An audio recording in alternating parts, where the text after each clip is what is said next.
नमस्कार, मी राहुल कुलकर्णी. तुम्ही बघताय आणि तुम्ही ओळखले ते बरोबर आहे, तुळस आहे. प्रत्येकाच्या अंगणी तुळस असायला हवी. तुळस असली की एक प्रकारची एक आध्यात्मिक भावना आणि तुळशीचा सुगंध बरं असा आहे की तुळशीमध्ये इतके आयुर्वेदिक औषधी गुण आहेत की त्यामुळं काही झालं की तुळशीचा काढा घे. मी आता आहे आळंदीत आणि निवृत्ती महाराज इंदोरीकरांच्या संदर्भामध्ये आपली जी व्यापक चर्चा सुरू आहे की वारकरी कोणाला म्हणावं, कीर्तनकार कोणाला म्हणावं, जोग महाराजांची कीर्तन परंपरा कुठली, आणि त्याबरोबरच इथे ह्या परिसरात आल्यानंतर ह्या तुळशीचा सुगंध लगेच आला.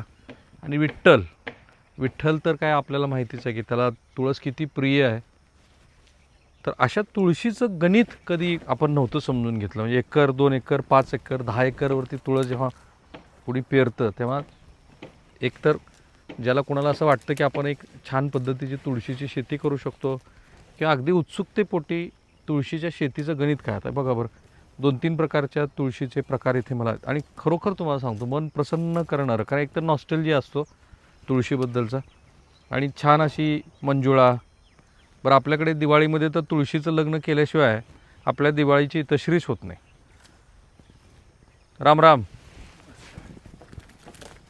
तर हे अनिलराव, तुमचं पूर्ण परिचय द्या. माझं पूर्ण नाव अनिल पोपटराव बुर्डे, चरवली, मुळगाव चरवली.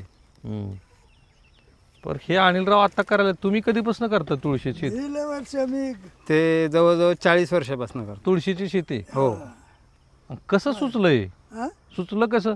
सुचलं म्हणजे माझा पहिला फुलाचा धंदा होता. हां मग नंतर पुण्याला मंडईला यायचं फुलं घेऊन. हां मग तिकडं तुळशी डोकं मागायची.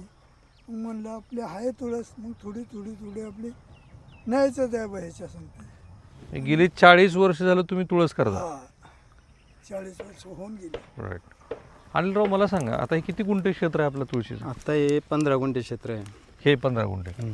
नवीन वाफा केला तिकडं किती ते लावलं? 5 गुंठे आहे. ती 5 आणि ही 15 20 झाली. 20 गुंठे 20 गुंठ्याची दरवर्षी एवढीच करताय? दरवर्षी. म्हणजे माझ्यासाठी मी एवढीच करतो. अजून आमच्या बंधूंचे पण आहे, त्यांची पण एवढीच तुळस आहे. साधारणतः एकरभर होती मग तुळस? हो, टोटल एकरभर आहे. आता आपण गणित समजून घेऊ. सगळ्यात चांगली तुळशीचं मान कोणतं? आता हा जो वास येतोय तो कुणा कृष्णाईचा येतो का? नाही, सर्वात चांगली कृष्ण तुळस, आणि ही आपण जे पाहतोय ती राम तुळस. राम का रान? राम राम राम राम मला आणि सांगा, कृष्ण. बरं झालं हे रामचं नाव काढलं म्हणून. ही रान तुळस जी असते, कारण मी अनेक वेळेला जंगलात जातो, तर रान तुळशीचा असा जो वास येतो तो लय भपकेबाज असतो. हो, तर राम तुळशीचा वास जास्त येतो, पण ते अशी आपली याला चालत नाहीये, देवाला चालत नाही. देवाला चालत नाही जास्त. बरं. तर ही आहे कृष्ण आणि राम, अशी 2 व्हरायटी आहे तुमच्याकडे, बरोबर? आता हे अनिलराव जरा इकडे या, खालीच बसू आता आपण. ह्या बाजूला जरा निकेतन हे घ्या.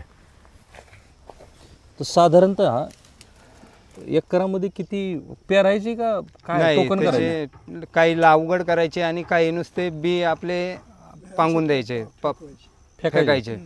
वाफ्यात फेकलं की येतात? हो, वाफ्यात फेकलं की येतं. पण त्याला काय गणित नाही का? त्याला इतक्या काहीच फुटावर गणित नाही, काय नाही. त्याला आपली जशी रोपं तयार करतो ना, त्या पद्धतीने रोपं तयार झाली की मग त्याला काढणीला आली की छाटायची. निकेतन थोडं पुढे.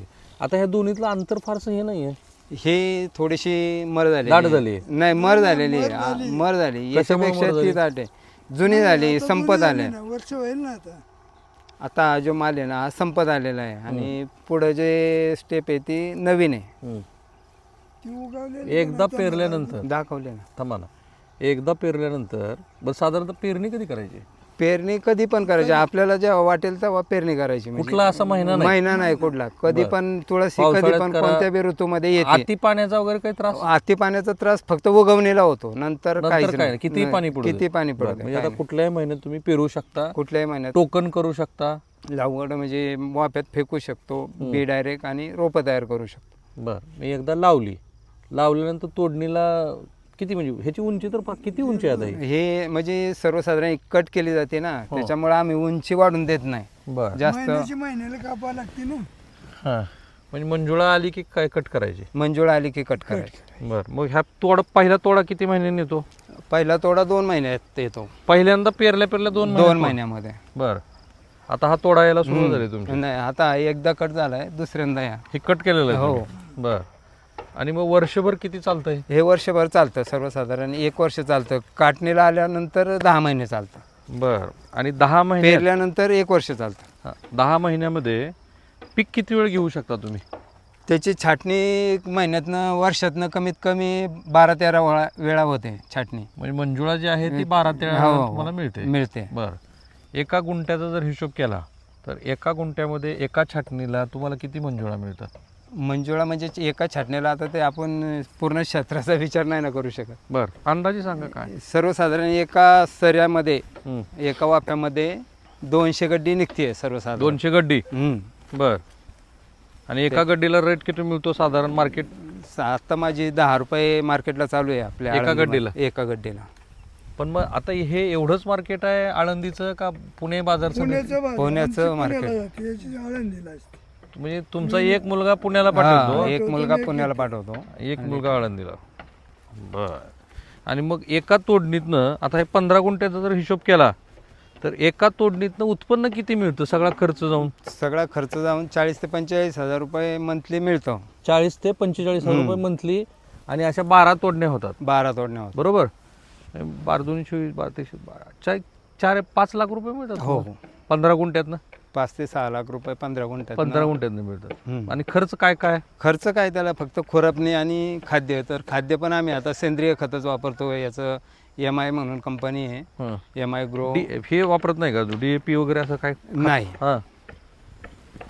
खत तुम्ही हेच वापरतात आपला गाव खतच वापरतात? गाव खतच. शेणखत. गाव खत पण याला जास्त चालत नाही, उन्नी वगैरे लागते. हं. त्यामुळं आम्ही रासायनिक खतं वापरत होतो, पण ते बंद केलं आहे आता. हं. आणि आता MI कंपनी आहे, MI ग्रो म्हणून. हं. तर त्या कंपनीचे खतं वापरतो आता. ते 1 नंबर खत आहे याला, शेती तुळशीसाठी. बर. तर मला त्यांनी सांगितलं, मला वाईट वाटलं की इंद्रायणी इतकी प्रदूषित झाली हो हो. त्याच्यामुळे तुम्हाला काय तोटा झाला? नाही, आम्हाला तोटा आमचं विहिरीचं बी पाणी असतं आणि याचं पण असतं, हं. नदीचं पण असतं. आम्ही जर नदीचं जास्त दूषित झालं तर मग आपलं विहिरीचं पाणी वापरतो. पण नदी दूषित झाल्यामुळे फवारण्या करावं लागेल ना तुम्हाला? हो, फवारणी म्हटलं की 1-2 फवारण्या कराव्या लागतात वर्षातून. पूर्वी व्हायच्या नाही एवढ्या. पूर्वी नव्हत्या. आता इंद्रायणी दूषित हां. झाल्यामुळं थोडंसं तुम्हाला फवारणी करावी करायला लागली. बरं. आता ही जी मंजुळा आहे, ह्या मंजुळेबद्दल जरा सांगा. ह्याचं एक आकर्षण असतं लोकांना. हे जी मंजुळा आहे ह्याचे काय तपशील? ही आता मंजुळा ते मंजुळाला पुढे बी येणार ना. हो. बी आले की ते एकदम शीत असतात, म्हणजे सगळ्यात शांत, म्हणजे थंड म्हणलं तर मंजुळाचे बी असतात. हं. आणि ते आपण याच्यामध्ये नाही का बऱ्याच याच्यामध्ये त्याचा वापर करतो आयुर्वेदिक मंजुळाचा, आयुर्वेदिकमध्ये. आणि तुळशी पण भरपूर आयुर्वेदिकला औषधाला वगैरे जातात आमच्या इथनं पण. तुम्ही पण देता? हो, आम्ही पण देतो ना. म्हणजे आयुर्वेदिक- कंपनीवाले येतात, हं. ते लागले काय भाव की घेतात? किलोवरती घेतात. ते 60 रुपये 70 रुपये किलो घेतात. किलो? एका किलोमध्ये किती रोपं एका बसतात? किलोमध्ये आपल्या ज्या 5-6 जुड्डी असतात त्याच बसतात, त्याच हिशोबाने देत असतो आम्ही. बरं. तो एक संधी आहे लोकांना की ज्यांना तुळशीची गरज आहे ते वेगळ्या पद्धतीनं मोठ्या प्रमाणामध्ये. पण असे खरेदीदार आहेत का आजूबाजूला? नाही, एवढे नाही. ते आता नाशिक किंवा असे बाहेरच कंपन्या आहेत त्याच्या जास्त करून. हं. ते म्हणजे आता जिथं कंपन्या आहेत तिथले लोक सर्वसाधारण त्याचं तिथंच शेती करतात. हं. जर कमी पडली तर मग आमचं कॉन्टॅक्ट असतं, मग आम्हाला सांगतात की आम्हाला द्या. हं. बरं. आता हे जे तुळशीचं रोप आहे, एका रोपापासून काय काय उपयोग होतो तुम्हाला एक शेतकरी म्हणून? तुम्ही देताना काय काय देता, विकता काय काय? मग आम्ही रोप झाल्यानंतर, झाड झाल्यानंतरच ते कट करून विकतो, रोप नाही विकत आम्ही. हां, मग तेच की झाड झाल्यावर कट करून विकायचं. हो. ते सगळं झाड विकायचं का फक्त? नाही नाही, मग छाटणी करायची नाही छाटणी त्याची. करायची. छाटणी करायची, आता झाड एक विकल्यानंतर मग आपण ते संपणार. हातात घेऊ आपण. एक जे तुमचं छाटणीला आलेलं रोप आहे ते हातात ते घेऊ. वरती. इकडं आहे ह्या बाजूला. तर असं आहे की हे आपल्या आकर्षणाचा भाग आहे आणि हे समजून पण घ्यायला हवं. मी तर माझ्या प्रवासात मला हे जे वेगळे दिसतात घटक. निकेतन या पुढं. एक काळा भर रोप छाटणीला आलेलं. छाटणीला आता ते वर चाललेलं आहे. या वरचं घेऊ आपण. आणि आपल्याकडे आता मी ह्यांना विचारलं की आळंदीमध्ये गेल्या किती वर्षामध्ये लोकांची गर्दी वाढायला लागली. त्यांनी मला सांगितलं गेल्या 10 वर्षामध्ये जास्त प्रमाणामध्ये वारकरी संप्रदायातले आणि ज्यांना देवदर्शनाचा आता वाटतं की देवदर्शनाला जावं अशांची संख्या वाढली. आता ही छाटणीला आलेली हो, ही छाटणीला बघा बरं, एक काढून घेऊ आपण. तर ही छाटणीला आलेली तुळस आहे. ही छाटणीला आलेली आहे. इथनं याला छाटलं जातं असं. हे असं मध्येच छाटलं. छाटायचं ते. मध्येच छाटायचं, नंतर पुन्हा हे फुटणार फुटले. ते. हे फुटवे आहेत हे हा. परत एवढ्याच साईजमध्ये होतात. हे बघा अनिलराव, आता ह्या पानाचा काय उपयोग होतो का? हो. काय वास आहे बघा. त्या पानाचा काय उपयोग होतो? पानाचं खाल्ली पानं थोडीशी हे झालेली असतात. आता पाऊस झाला ना, पावसामुळे थोडी ते थोडीशी जळाली थोडी. हो हं. पण खराब तुम्हाला झाली. विकताना ह्या पानाचा नाही काहीच नाही त्याचा त्रास नाही. तुम्हाला ह्याच्यात विकताना कशाचा उपयोग होतो? हे फक्त वरचे जे आता आपण एवढं कट केलंय ना, एवढंच विकताना उपयोग होतो. बाकी खोड तसं हे हारामध्ये देण्यासाठी हा हारामध्ये देण्यासाठी. आणि मंजुळा पण हारामध्ये मंजुळा पण बरं. आता हे नवीन असल्यामुळे याला थोडं लेट मंजुळा येतात आणि जसं जसं जुनं होईल तसं तसं मंजुळा जास्त येतात. आता किती प्रकारचे वाण आहेत आपल्याकडे? 2 प्रकार, एक राम आणि कृष्ण. एक राम आणि कृष्ण. बरं. आणि त्याचं बी बाजारात उपलब्ध आहे का? हो बाजारात उपलब्ध नसतील जास्त, नर्सरीवाल्यांकडं असतील. ती मग रोपच आहेत? हा ती रोपच, बी शक्यतो नाही. नाही. जे आम्ही फक्त आमच्यापुरते तयार करतो आणि त्याचा उपयोग आम्ही फक्त आमच्यासाठीच करतो. एका गुंठ्याचा खर्च नाही तुम्ही सांगितलं मला. खर्च जास्त खर्च येत नाही, 10-12 हजार रुपये खर्च येतो एका गुंठ्याला? नाही एका म्हणजे 10 गुंठ्याला. 10 गुंठ्याला 10 ते 12 हजार रुपये खर्च. आधी लागवणीचा खर्च, हो. रान तयार करायचं आधी, ते वाफ्यातच तयार करायचं. आणि महिन्यातनं एकदा खुरपणी हम्म. आणि खाद्य असतं ते खाद्य वर्षातनं 2-3 वेळा टाकायचं. हम्म. शक्यतो आता स्टार्टलाच टाकावं लागतं, मग नंतर बघू. आता आम्ही नवीन प्रयोग करतोय, त्यानुसार जर ते सक्सेस झालं तर मग नंतर पण टाकायला लागत. पण आता जे शेतकरी महाराष्ट्रभरातले असं लागवड करतात तुळशीचं, त्यांनी काही टोकन पद्धतीनं वाफ्यावर केलेलं आहे, कुणी वेगळ्या पद्धतीचे प्रयोग तुळशी हो काय केलेत काय ना. करतात लोक? ते आता ती सरी पद्धत केलेली हा. आहे आणि हे सारे आहेत हा. आणि काही काही छोटे छोटे वाफे असे 3 पद्धती. सरीवर काय किती अंतरात लावायचं? सरीवरती सर्वसाधारण 6 इंचाच्या अंतरावरती 1 फुटामध्ये 2. आणि सरीचं अंतर किती? सरीचं अंतर ते 2.5 फूट असते, 2-2.5 म्हणजे 2.5 बाय 6 इंचावरती तुम्हाला हे लावायचं आहे. आणि टोकन केल्यानंतर किती रोपं बसतात एका गुंठ्यात? एका गुंठ्यामध्ये टोकन केल्यावर जवळजवळ 400-500 रोपं बसतात. पण टोकन केलेली पद्धत चांगली तुळशीसाठी का वाफ्याची? नाही वाफेची चांगली. टोकन केल्याची एक झाड मेलं की तेवढी जागा पूर्णपणे वेस्टेज जाते. पण झाड का मरतं? मरतं ना, म्हणजे आता काही पण होऊ शकतं. उन्नी लागते खालनं, उन्नी लागली की ते झाड खराब होतं. आणि हे पद्धत असेल तर एक झाड मेलं तर त्याच्या शेजारचं झाड तेवढंच जोमाने वाढलेलं असतं, त्यामुळं ह्याच्यामध्ये नुकसान जास्त होत नाही. बरं, असं आहे की ह्यांच्याकडं आणखी तुळशीचं ते स्वतः काय बनवत होतं? पेंडॉल. हो तुळशीचे पॅन्डल बनवतात. माळेमध्ये जे वापरतात ते पॅन्डल. त्यासाठी हे रॉ मटेरियल नाही हे नाही, हे ते फक्त तुळशीला जे लागतं ते माळा बनवण्यासाठी. आणि पॅन्डल असतात ते तुळशीपेक्षा जरा वेगळं लाकूड असतं. आता अलीकडे प्रत्येक जणांच्या दुकानामध्ये, व्यापारी आस्थापनामध्ये किंवा लोकसुद्धा हौसेनं रोज देवाला हार घालतात. हो पूर्वीपेक्षाही प्रमाण वाढलंय, भाविकांचं प्रमाण वाढलंय. तर आता पूर्ण महाराष्ट्रातले लोक जे तुम्हाला बघतायत त्यापैकी कोणाला असं वाटलं की मला तुळशीची शेती करावी, तेवढा व्यापार आहे का? तेवढा व्यापार म्हणजे करण्यावरती आहे की त्याला जर मार्केट भेटलं तर तो करू शकतो. त्याला फक्त म्हणजे थोडं मार्केटचं ज्ञान पाहिजे की बाबा आपण हे केलं तर ते मार्केटमध्ये खपवू शकतो. एवढं ज्ञान असेल तर करू शकतो. महाराष्ट्राच्या बाहेर संधी? महाराष्ट्राच्या बाहेर तर आपल्याकडं अजून नाही आहे, म्हणजे आलेलं नाही आहे कोण तसं. आता हे तुळशीचं वाळवलं, हीच रोप वाढवलं आणि ॲमेझॉन किंवा तत्सम ज्या प्लॅटफॉर्म्स आहेत, तुम्ही कधी वापर केला त्याचा? नाही, कारण आता लोक गवऱ्या पण विकायला लागले अमेझॉनवरती. हो ना. आणि हे हसण्यासारखी गोष्ट नाही, आम्ही नाही वापर केला अजून, कारण आम्हाला तेवढं अजून गरज नाही पडली त्या गोष्टीची. पुन्हा आमचं मार्केट म्हणजे फिक्स असल्यामुळं बाहेर जायची गरज नाही पडली.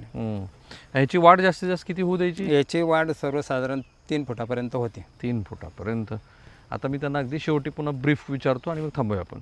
एका गुंठ्याचा साधारण खर्च किती? एका गुंठ्याचा म्हटलं तर मग 1000 रुपये पकडून चाला. 1000 रुपये. त्यात बी किती बसतं किंवा रोप किती लागतं? रोप आता रोप तर काय आपण बी मोजू शकत नाहीये, पण एका गुंठ्यामध्ये सर्वसाधारण 200 ते 300 रोपं लागतात. आणि खर्च एका गुंठ्याचा ते सगळा 1000 रुपये फवारणी आणि ह्याच्या सहित? फवारणी सहित 1 गुंठ्याला 1000 रुपये खर्च. 1000 रुपये. आणि एका गुंठ्यात उत्पन्न किती मिळतं? एका गुंठ्यामध्ये आता समजा 10 गुंठ्याला म्हणजे 4-5 हजार रुपये मंथली मिळतं. मंथली मिळतं. अशा 12 तोडण्या होऊ शकतात एकदा, बरोबर ना? हो बरोबर का बाबा? हो. तर हे असं तुळशीचं गणित आहे. आणि मला सांगायला तुम्हाला आनंद वाटतो की असे नवनवीन प्रयोग जे महाराष्ट्रासमोर आम्ही आणतो, त्याच्यातनं तुम्हाला काहीतरी नवीन कल्पना याव्यात. महाराष्ट्राचं जे तरुण मुलं आहेत त्यांना, किंवा जे उद्योगी उद्यमशील अशी लोक आहेत त्यांना काहीतरी कळावं, आणि त्याचबरोबर आपला जो सांस्कृतिक ठेवा आहे, तुम्ही कुठल्याही अर्थाने म्हणा त्याला, तुमचा कुठला धर्म असेल, जात असेल, पंथ असेल, आणि तुम्ही जे काही आचरणात आणता त्याची एक स्वतःची संस्कृती असते, तर ती संस्कृतीसुद्धा महाराष्ट्रासमोर यावी हा आमचा प्रयत्न आहे. खरोखर तुम्हाला सांगतो की एक तुळशीचा जो वास असतो ना, तो आपल्या मनाला नकळत काय आपल्या मेंदूत त्या घडामोडी घडत असतील त्यामुळे एक उत्तेजना देत असतो. हे एवढं महत्त्व आहे या तुळशीचं. कॅमेरामन निकेतन मानेसह मी राहुल कुलकर्णी, NDTV मराठी, आळंदी.